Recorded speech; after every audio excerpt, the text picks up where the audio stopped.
الحمد لله نحمده ونستعينه ونستغفره ونؤمن به ونتوكل عليه ونعوذ بالله من شرور أنفسنا ومن سيئات أعمالنا من يهده الله فلا مضل له ومن يضلله فلا هادي له وأشهد أن لا إله إلا الله وحده لا شريك له وأشهد أن سيدنا وسندنا ونبينا ومولانا محمدا عبده ورسوله صلى الله تعالى عليه وعلى آله وأصحابه وبارك وسلم تسليما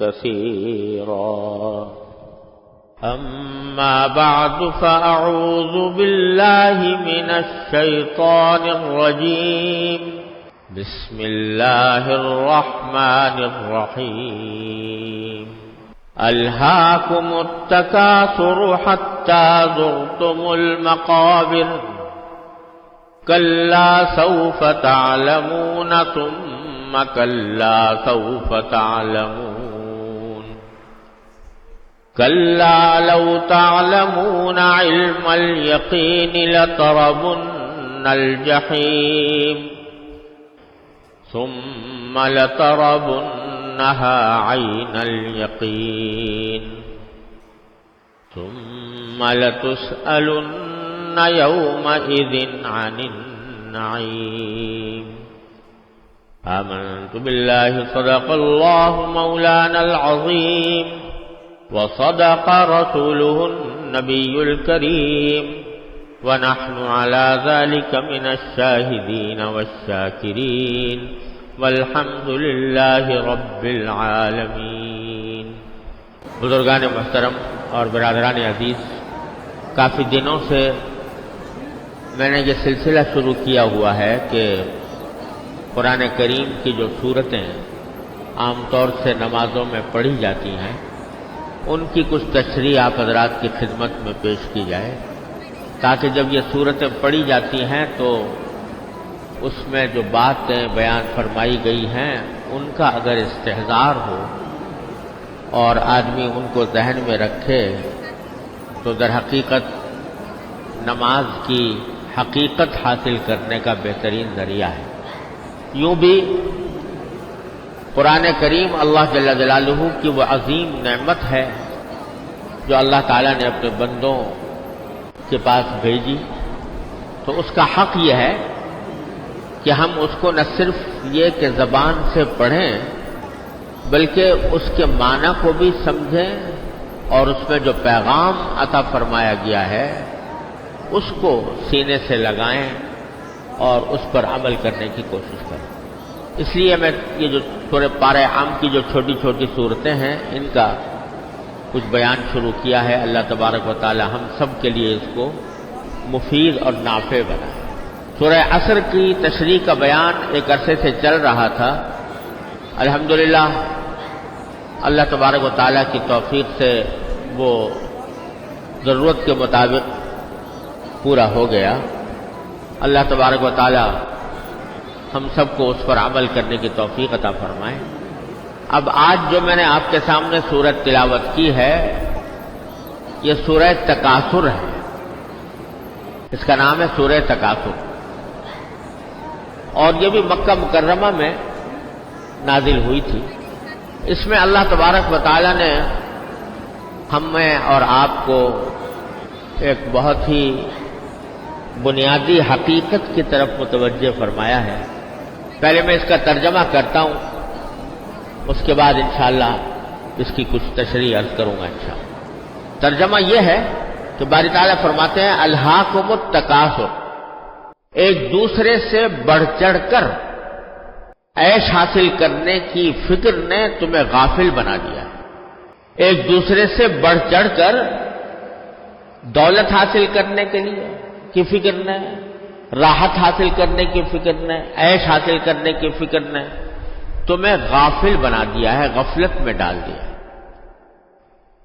حتیٰ زرتم المقابر، یہاں تک کہ اسی بڑھ چڑھ کر عیش حاصل کرنے کی فکر میں منہمک رہتے ہوئے تم ایک دن قبرستانوں میں پہنچ جاتے ہو۔ حتیٰ زرتم المقابر، کلا، باری طرح فرماتے ہیں ہرگز ایسا نہیں ہونا چاہیے۔ سوف تعلمون، ان قریب تمہیں حقیقت کا پتہ لگ جائے گا۔ جب قبر میں پہنچو گے اور حشر میں پہنچو گے، آخرت کے مناظر سامنے آئیں گے تو حقیقت کا پتہ لگ جائے گا۔ کلا، دوسری بار فرماتے ہیں باری تعالیٰ ہرگز ایسا نہیں کرنا چاہیے۔ سوف تعلمون، ان قریب تمہیں پتہ لگ جائے گا۔ پھر تیسری بار فرماتے ہیں کلا، ہرگز تمہیں ایسا نہیں کرنا چاہیے۔ لو تعلمون، کاش کہ تم جانتے ہیں۔ اس کا ایک دوسرا ترجمہ یہ بھی ہو سکتا ہے کہ اگر تمہیں حقیقت کا علم ہوتا اور اس کا احساس ہوتا تو کبھی اس طرح نہ کرتے۔ لترون الجحیم، بالیقین، یقینی طور پر تم ایک دن جہنم کو دیکھ لو گے۔ لترون الجحیم ثم لترونها عین الیقین، پھر ہم کہتے ہیں کہ تم ضرور اس جہنم کو دیکھو گے اور اس کو دیکھ کر تمہیں مشاہدے والا یقین حاصل ہو جائے گا۔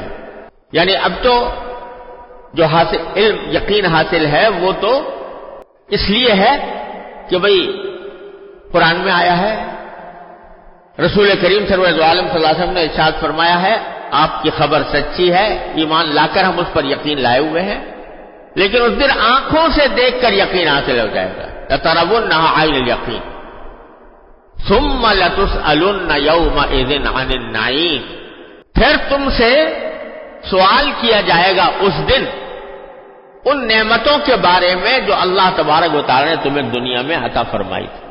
ان کے بارے میں پوچھا جائے گا کہ وہ نعمتیں تم نے کس طرح خرچ کی، ان کا کیا حق ادا کیا، یہ تم سے پوچھا جائے گا قیامت کے۔ یہ ہے ترجمہ سورہ تکاثر کا۔ ایک مرتبہ پھر میں روانی سے ترجمہ کرتا ہوں کہ تمہیں ایک دوسرے سے بڑھ چڑھ کر عیش حاصل کرنے کی فکر نے غافل بنا رکھا ہے، یہاں تک کہ تم قبرستانوں میں پہنچ جاتے ہو۔ ہرگز ایسا نہیں ہونا چاہیے، ہرگز ایسا نہیں ہونا چاہیے، اور ان قریب تمہیں پتہ لگ جائے گا۔ ہرگز ایسا نہیں ہونا چاہیے، ان قریب تمہیں پتہ لگ جائے گا۔ ہرگز ایسا نہیں ہونا چاہیے، تم جہنم کو اپنی آنکھوں سے دیکھ لو گے۔ پھر ہم کہتے ہیں کہ تم اس طرح جہنم کو دیکھ لو گے کہ مشاہدے کا یقین تمہیں حاصل ہو جائے گا۔ اس دن تم سے نعمتوں کے بارے میں پوچھا جائے گا کہ ان نعمتوں کو تم نے کس طرح استعمال کیا۔ یہ ہے ترجمہ۔ مشکل یہ ہے کہ قرآن کریم کی آیتوں کا کسی اور زبان میں اس تاثیر اور اس زور کے ساتھ ترجمہ کیا ہی نہیں جا سکتا جس تاثیر اور زور کے ساتھ وہ نازل ہوئی ہیں۔ ہم مجبوری کے تحت اردو میں ترجمہ کر دیتے ہیں، لیکن اس میں جو تاثیر ہے، اس میں جو زور ہے، اس میں جو تاکید ہے، وہ در حقیقت عربی زبان ہی کے الفاظ میں ہے۔ لیکن ترجمے سے بھی کچھ تھوڑا بہت اندازہ ہوا ہوگا کہ اللہ تبارک و تعالی نے کس محبت اور مہربانی کے ساتھ ہمیں توجہ دلائی ہے کہ تم اپنے طرز عمل پر ذرا نظر ثانی کرو، غور سے دیکھو۔ فرمایا یہ گیا ہے کہ آپ آنکھوں سے دیکھتے ہو کہ دنیا کا نظام اس طرح چلا آ رہا ہے، صدیوں سے یہ نظام اس طرح چلا آ رہا ہے کہ انسان پیدا ہوتا ہے، بچہ ہوتا ہے، جوان ہوتا ہے، ادھیڑ عمر تک پہنچتا ہے، بوڑھا ہوتا ہے، آخر میں مر جاتا ہے، دنیا سے چلا جاتا ہے۔ کچھ لوگ ہیں کہ جو بڑھاپے تک پہنچتے ہیں، کچھ بڑھاپے سے پہلے سے رخصت ہو جاتے ہیں۔ لیکن ایسی کوئی مثال نہیں ہے کہ جس میں کوئی انسان دنیا میں آیا ہو اور ہمیشہ کے لیے آیا ہو، وہ کبھی گیا نہ ہو۔ یہ وہ بات ہے جس کے اوپر دنیا کے سارے انسان متفق ہیں، اس میں کسی کا اختلاف نہیں کہ جو شخص دنیا میں آتا ہے وہ جانے کے لیے آتا ہے، ایک نہ ایک دن اسے دنیا چھوڑ کر جانا ہے۔ کل من علیہا فان، جو بھی اس زمین کے اوپر پیدا ہوا ہے وہ ایک نہ ایک دن فنا ہو کر رہے گا، ایک نہ ایک دن اسے موت سے ہمکنار ہونا ہوگا، ایک نہ ایک دن دنیا چھوڑ کر جانا ہوگا، اس میں کسی کا اختلاف نہیں۔ یہاں تک کہ مسلمان، غیر مسلم، مشرک، کافر، ملحد، بے دین کا انکار کرنے والے، جنہوں نے خدا کے وجود کا بھی انکار کر دیا، وہ بھی اس حقیقت سے انکار نہیں کر سکتے کہ انسان یہاں پر ہمیشہ رہنے کے لیے نہیں آیا، کہ ایک وقت وہ دنیا سے چلا جانا ہے۔ اس میں کسی کا کوئی اختلاف نہیں۔ خدا کے وجود میں اختلاف کر دیا لوگوں نے، توحید میں اختلاف کر دیا، لیکن موت سے کوئی انکار نہیں کر سکا۔ دوسری بات یہ ہے کہ اس میں بھی کسی کا اختلاف نہیں کہ یہ بات کوئی بھی شخص یقینی طور پر نہیں جانتا کہ کس کی موت کب آئے گی۔ سائنس نے کہاں سے کہاں ترقی کر لی اور ستاروں پر کمندیں ڈال دی، انسان کے وجود کے ایک ایک حصے کا تجزیہ کر لیا، لیکن کوئی بڑے سے بڑا سائنسدان، کوئی بڑے سے بڑا نجومی، کوئی بڑے سے بڑا فلسفی یہ نہیں کہہ سکتا کہ یہ آدمی جو میرے سامنے بیٹھا ہے یہ کتنے دن زندہ رہے گا۔ ہو سکتا ہے اگلے ہی لمحے چلا جائے، ہو سکتا ہے کہ 1 گھنٹے بعد چلا جائے، ہو سکتا ہے 1 مہینے بعد چلا جائے، ہو سکتا ہے سال بھر چلا جائے، ہو سکتا ہے 100 سال عمر پائے، کسی کو پتا نہیں کہ کب موت آئے گی۔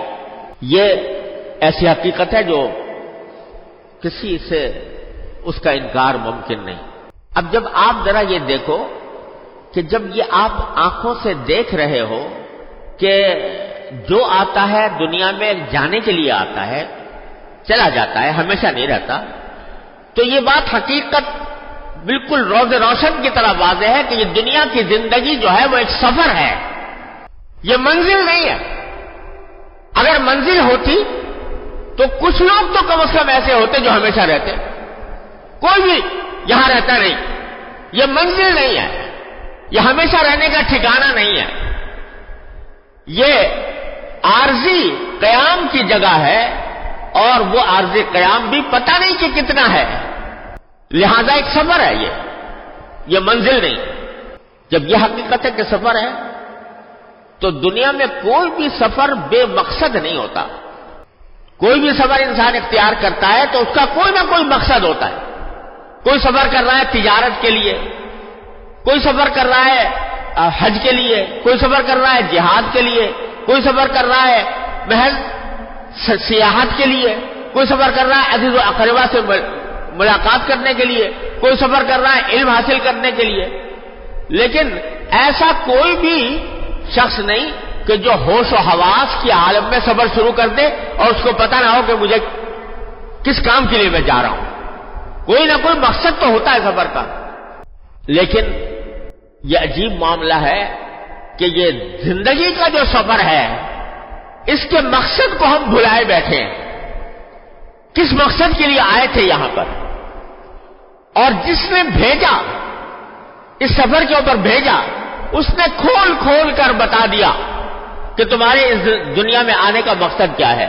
قرآن کریم اللہ تبارک و تعالی نے بھیجا، اس نے پیدا کیا، اس نے یہاں پر ایک عجیب طریقے سے اللہ تبارک و تعالی نے انسان کو وجود عطا فرمایا۔ کس طرح بچہ ماں کے پیٹ میں پرورش پاتا ہے، کس طرح ایک گندے پانی کی بوند سے اس کا وجود تیار ہوتا ہے، کتنے مراحل سے وہ گزرتا ہے، خون بنتا ہے، لوتھڑا بنتا ہے، پھر اس کے اوپر گوشت چڑھتا ہے، ہڈیاں آتی ہیں، اور اس کے بعد اس کے اندر روح پھونکی جاتی ہے، اور اس کے بعد وہ ایک تنگ راستے سے کس طرح اللہ تبارک و تعالیٰ اس کو دنیا کے اندر بھیجتے ہیں۔ چونکہ یہ واقعات بکثرت ہمارے سامنے آتے رہتے ہیں، لہذا اس کی اہمیت اور اس کی حیرت انگیزی ہماری نگاہوں سے پوشیدہ ہو گئی. ورنہ اگر آپ غور کرو تو اس کے ایک ایک مرحلے میں حیرتوں کا ایک جہان ہے. کس طرح اللہ تبارک و تعالی نے انسان کو پیدا کیا؟ تو یہ پیدا اللہ تبارک و تعالی نے کیا. جس نے کیا اس سے پوچھو کہ اس سفر کا مقصد کیا ہے. تو قرآن کریم بالکل واشگاف الفاظ میں کہتا ہے وَمَا خَلَقْتُ الْجِنَّ وَالْإِنسَ إِلَّا لِيَعْبُدُونِ، میں نے جنات اور انسانوں کو صرف ایک کام کے لیے پیدا کیا ہے کہ وہ میری بندگی کریں، میری بندگی کریں، میری عبادت کریں. اور عبادت اور بندگی کا معنی یہ ہے کہ جس طرح میں کہوں اس طرح زندگی گزاریں، اپنی عقل سے نہیں، اپنی سوچ سے نہیں، اپنی خواہشات کے مطابق نہیں، بلکہ میرے کہنے کے مطابق زندگی گزاریں. جس کام کو میں کہوں کہ کرو وہ کریں، اور جس کام سے میں کہوں کہ رک جاؤ اس سے رک جائیں. اس طرح زندگی گزاریں. یہ ہے عبادت کے معنی، اللہ تعالیٰ کی بندگی کے معنی. دیکھیے ایک شخص جب دوسرے کا کوئی ماتحت ہوتا ہے تو اس کے کئی درجات ہوتے ہیں. ایک نوکر ہوتا ہے. نوکر کا مطلب یہ ہے کہ اس کے ذمے کوئی خاص کام سپرد کیا گیا ہے، وہ اس کام کی حد تک نوکر ہے، اس سے باہر آپ اس سے کوئی مطالبہ نہیں کر سکتے. آپ نے ایک ڈرائیور رکھا ہے مثلا، تو اس ڈرائیور کا فریضہ یہ ہے کہ وہ آپ کی گاڑی چلائے. لیکن اگر آپ اس سے کہیں کہ تم میرا غسلخانہ دھو تو یہ نہیں کہہ سکتے آپ، کیونکہ آپ کا معاہدہ صرف ایک کام کا ہے، وہ کام انجام دے رہا ہے، آپ اس سے دوسرا مطالبہ نہیں کر سکتے. اور اگر آپ نے کسی شخص کو ملازم رکھا ہے گھر کا سودا سلف لانے کے لیے، تو وہ کام 8 گھنٹے کی ڈیوٹی ہے، اس 8 گھنٹے کے بعد وہ آزاد ہے، جو چاہے کرے. آپ 8 گھنٹے کے بعد اس کو پابند نہیں کر سکتے. یہ ایک پہلا درجہ ہے ماتحتی کا. اس کے بعد ایک درجہ آتا ہے جس کو غلامی کہتے ہیں. الحمدللہ آج کل ہمارے معاشرے کے اندر غلامی کا رواج نہیں ہے، لیکن تھا کسی زمانے میں. تو جو غلام ہوتا تھا اس کا نہ کوئی وقت ہوتا تھا، نہ اس کا کوئی کام متعین ہوتا تھا. وہ آقا کی مرضی کے مطابق کام کرتا تھا. آقا نے کہہ دیا کہ بھائی آج سے ہم تمہیں گورنر بناتے ہیں، اس صوبے کا گورنری کرو، تو غلاموں نے گورنری بھی کی. آقا نے کہہ دیا کہ آج تم میرا بیت الخلا صاف کرو، تو وہ بیت الخلا صاف کرنے پر مجبور ہے. اسلام نے کچھ حقوق غلاموں کے ضرور دیے کہ بھائی ان کے ساتھ معاملہ اچھا کرو، لیکن اس کا جو کیفیت ہے وہ یہ کہ وہ مکمل طور پر ملکیت ہوتا ہے آقا کی، جو چاہے کام لے اس کو غلام کہتے. لیکن ایک کام ہے جو غلام بھی نہیں کر سکتا، وہ یہ کہ اگر آقا اس کو اللہ کی کسی نافرمانی پر مجبور کرے تو غلام کہہ سکتا ہے جی میں نہیں کرتا یہ کام، اس میں میرے اللہ کی نافرمانی ہے. لا طاعت لمخلوق فی معصیت الخالق، خالق کی معصیت اور نافرمانی میں کسی مخلوق کی طاعت نہیں، لہذا اس سے وہ انکار کر سکتا ہے. اگر آقا یہ کہے مجھے سجدہ کرو تو سجدہ نہیں کرے گا. یہ دوسرا درجہ. تیسرا درجہ اس سے آ گیا بندگی. بندگی کے معنی یہ ہے کہ وہ جو مولا کہے وہ کرے، اپنی چون و چرا نہ لگائے، اپنی عقل سوچ اور سمجھ کو بالائے طاق رکھ کر اپنے آقا کی حکم کی تعمیل بھی کرے اور اس کی عبادت بھی کرے. وہ اگر کہے مجھے سجدہ کرو سجدہ کرو، وہ اگر کہے کہ سجدہ نہ کرو نہ کرے. تو وہ تمام تر اطاعت، کمل اطاعت کا نام ہے بندگی. اور یہ بات اللہ تبارک و تعالیٰ نے سکھائی ہے مختلف عبادتوں کے. دیکھیے نماز کا کتنا ثواب رکھا ہے اللہ تعالیٰ نے، نماز با جماعت کا، نماز تنہا نفلی نماز کا بھی کتنا عظیم ثواب ہے. لیکن کہتے ہیں جب سورج نکل رہا ہو نماز مت پڑھو.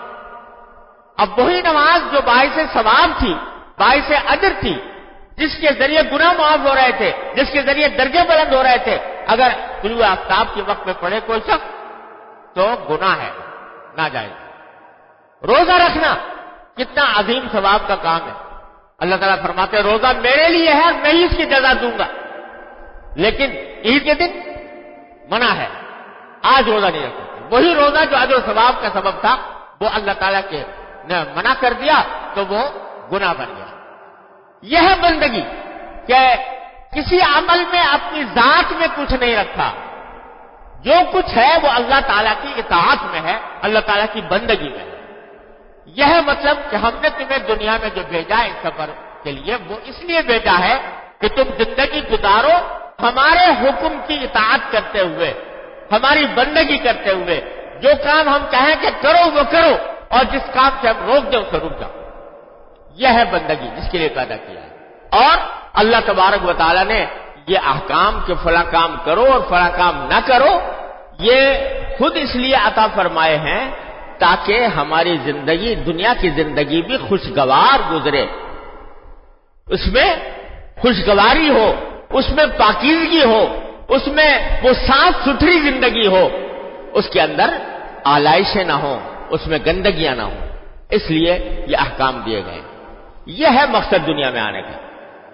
لیکن ہوتا کیا ہے، باری تعالیٰ فرما رہے ہیں اس سورت کے اندر کہ ہم نے بھیجا تو تھا تم کو اس کام کے لیے، لیکن تم یہاں آ کر پڑ گئے کسی اور فکر میں۔ فکر یہ ہو گئی کہ ایک دوسرے سے بڑھ چڑھ کر میں دولت کماؤں، ایک دوسرے سے بڑھ چڑھ کر میں عیش حاصل کروں، اور دن رات صبح سے لے کر شام تک تم اسی دھن میں منہمک ہو۔ تمہاری ساری دوڑ دھوپ، تمہاری ساری بھاگ دوڑ، تمہاری ساری کوشش اور توانائیاں اس پر خرچ ہو رہی ہیں کہ کس طرح میں دوسرے سے آگے بڑھ جاؤں، اس سے زیادہ دولت کما لوں، اس سے زیادہ پیسے کما لوں، اس سے زیادہ بینک بیلنس میرا ہو جائے، اس سے زیادہ گاڑی مجھے اچھی مل جائے، اس سے زیادہ اچھا مکان ہو جائے، وغیرہ وغیرہ۔ اس فکر میں پڑے ہوئے اور نتیجہ یہ کہ وہ جو مقصد تھا جس کے لیے تمہیں بھیجا گیا تھا اس سے تمہیں اس فکر نے غافل کر دیا، غفلت میں مبتلا ہو گیا۔ اس کا اندازہ اس بات سے لگا لے کہ ہر روز ہمیں اللہ تعالیٰ 24 گھنٹے عطا فرماتا ہے، دن اور رات۔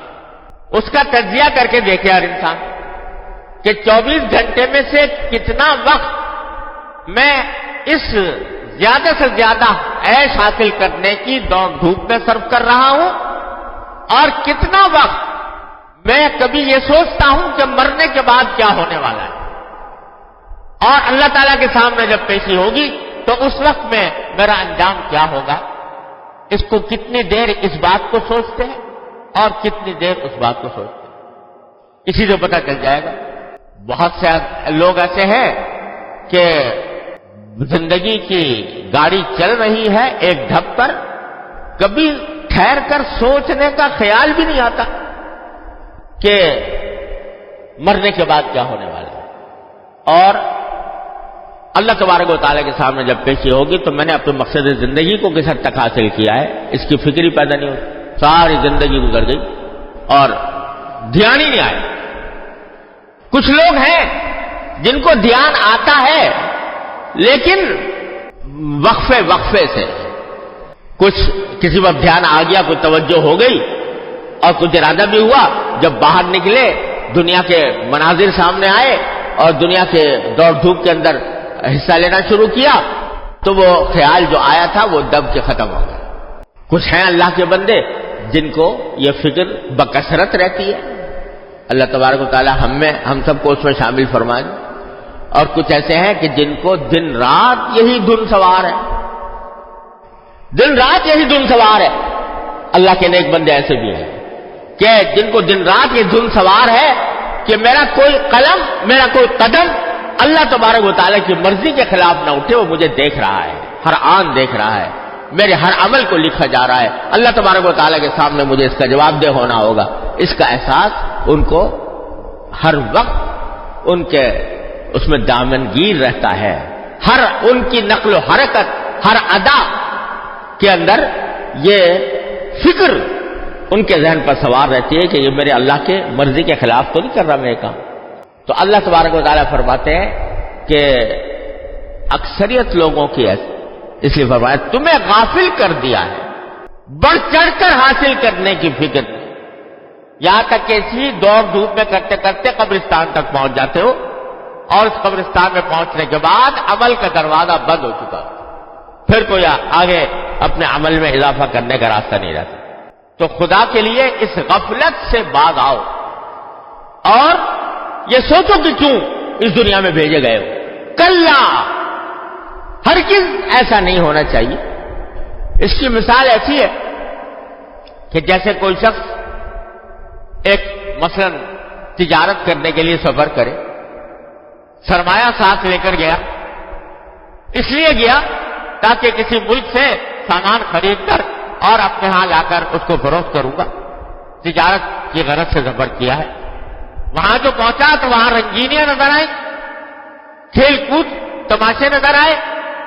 تو جو دولت ساتھ لے کر گیا تھا وہ کھیل کود اور تماشے میں اس نے ضائع کر دی اور ایک پیسہ تجارت کا کام نہیں کیا. اب جب لوٹے گا اپنے وطن تو خالی ہاتھ لوٹے گا، کوئی چیز اس کے پاس نہیں ہوگی، خسارہ ہی خسارہ لے کر لوٹے گا. تو اللہ تبارک و تعالیٰ فرماتے ہیں کہ تمہیں اس فکر نے غافل کر دیا یہاں تک کہ قبرستان تک پہنچ جاتے ہو. جب قبرستان میں پہنچو گے تو پتہ لگے گا کہ میں نے ساری عمر ضائع کر دی اور یہ اللہ تبارک و تعالیٰ نے جو تمہیں مہلت دی تھی اس کو تم نے صحیح استعمال نہیں کیا. تو پہلا پیغام اس سورت کا یہ ہے، آگے جو مزید باتیں ہیں وہ انشاءاللہ بعد میں عرض کروں گا. پہلا پیغام یہ ہے کہ اپنے آپ کو غفلت سے نکالو. یہ غفلت بری بلا ہے. اللہ تعالیٰ نے تمہیں کھانے کمانے سے منع نہیں کیا. جائز اور حلال طریقے سے اگر کھانا وہ کماؤ تو جائز ہے تمہارے لیے، جائز ہے حلال طریقے سے کھاؤ، جائز ہے تمہارے لیے، بلکہ تمہارے فرائض میں شامل ہے. حلال کمانا بھی فرائض میں شامل ہے. لیکن صرف اتنی بات ہے کہ وہ کمائی کرتے وقت اپنے مقصد کو نہ بھولو. یہ نہ بھولو کہ تمہارا زندگی کا مقصد محض کھانا پینا نہیں ہے، کچھ اور ہے.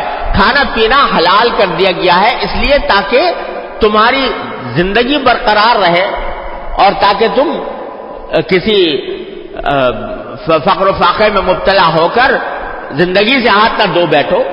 یہ تمہارے لیے حلال ہے، لیکن یہ تمہاری زندگی کا مقصد نہیں ہے، مقصد کچھ اور ہے. اور اس کی فکر اپنے دل کے اندر پیدا کرو کہ ایک دن مجھے اللہ تعالیٰ کے سامنے جواب دہ ہونا ہے، قبرستان میں پہنچنا ہے اور وہاں اللہ تبارک و تعالیٰ کے سامنے نئی زندگی ہوگی، اس میں ہر فعل کا جواب دہ ہونا ہوگا. اس کا احساس اپنے دل میں تازہ کرتے رہو، تازہ کرتے رہو. اسی لیے حدیث میں فرمایا نبی کریم سرور دو عالم صلی اللہ علیہ وسلم نے کہ اکثروا ذکر حازم اللذات، کثرت سے یاد کرو اس چیز کو جو ساری لذتوں کو ختم کر دے گی، یعنی موت. اس کو کثرت سے یاد رکھو، بھولو نہیں. ہمارا حال یہ ہے کہ اپنے ہاتھوں سے اپنے پیاروں کو کفن پہناتے ہیں، غسل دیتے ہیں، اپنے ہاتھوں سے کندھا دے کر اپنے ہاتھوں سے قبر میں رکھ کر آتے ہیں، مٹی ڈالتے ہیں، مگر یہ سمجھتے ہیں کہ ان کے ساتھ ہو گیا، یہ ان کا معاملہ تھا، ان کے ساتھ ہو گیا. اپنا تصور نہیں آتا. اس اپنے تصور کو تازہ کرو اور اس تازہ کر کے، اسی لیے بزرگوں نے فرمایا کہ آدمی کو چاہیے کہ روزانہ تھوڑا سا وقت یہ مراقبہ کیا کرے، یعنی یہ سوچا کرے کہ ایک دن مجھے مرنا ہے، مرنے کے بعد میرا کیا حال ہوگا. قبر میں رکھ کے لوگ چلے جائیں گے، اللہ تعالیٰ کے سامنے پیشی ہوگی، وہاں میرے اعمال کا مجھے جواب دہ ہونا ہوگا. اس کا ذرا تصور روزانہ کسی نہ کسی وقت کر کے کیا. بزرگوں نے فرمایا کہ رات کو سونے سے پہلے تھوڑی دیر کے لیے چند منٹ اس کا تصور کریں. یہ تصور جب روزانہ کیا جائے گا تو انشاءاللہ یہ غفلت کو دور کرنے کا ذریعہ بنے گا. اللہ تبارک و تعالیٰ اپنے فضل و کرم سے رحمت سے ہم سب کو اس غفلت سے نجات فرمائے. وآخر دعوانا الحمدللہ.